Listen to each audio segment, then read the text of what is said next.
څنګه کولی شو په واتساپ کې د یو چا موقعیت معلوم کړو. ملګرو نن داسې یو طریقه درکوم چې دې طریقې په ذریعه موږ کولی شو په واتساپ کې د هر چا موقعیت معلوم کړو. چېرې تاسو یو نفر ټارګېټ وي او غواړئ د هغه موقعیت معلوم کړئ نو دغه ویډیو تر پایه پورې وګورئ. تاسو ته مکمله طریقه درښیم چې دا طریقه څنګه ده او څنګه کېږي. دا ویډیو تر پایه پورې وګورئ. که چېرې دا ویډیو مو خوښ سوی آینده کې هم غواړئ داسې خوندور معلوماتي ویډیوګانې وګورئ زموږ پیج خامخا سره لایک او فالو کړئ. زه چې پر ویډیو باندې پیل وکړو. خالی ملګرو چې دې لپاره تاسو په واتساپ کې د چا موقعیت معلوم کړئ ته یو اپلیکیشن ته ضرورت ده. فایند لوکیشن په نوم اپلیکیشن ده. دغه اپلیکیشن باید تاسو له پلی سټور څخه راډاونلوډ کړئ.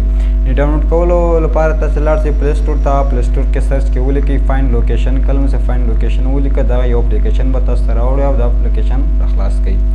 کله مو اپلیکیشن راخلاص کړو هغې څخه وروسته ملګرو دا تاسو ښه څه پرمیژن غواړئ هغه پرمیژن به تاسو ملګرو ته الاو کړئ.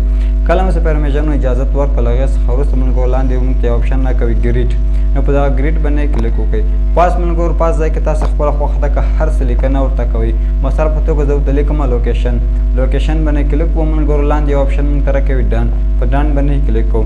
کله مو ډن ووهو ملګرو زموږ کار نور خلاص شو. هغې څخه وروسته راځو په واتساپ ته.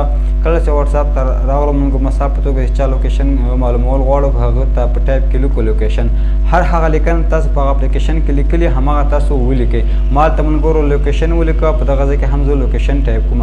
کله مې لوکیشن ټایپ کوم ملګرو هغې څخه ورته سینډ کوم ډایرکټ به ما ته لوکیشن راشي. ملګرو دا تاسو وګورئ ډایرکټ ما ته لوکیشن راغی. نو په همدغه طریقه موږ کولی شو په واتساپ کې د هر چا لوکیشن معلوم کړو. که غواړئ داسې خوندور معلوماتي ویډیوګانې وګورئ زموږ پیج خامخا سره لایک او فالو کړئ.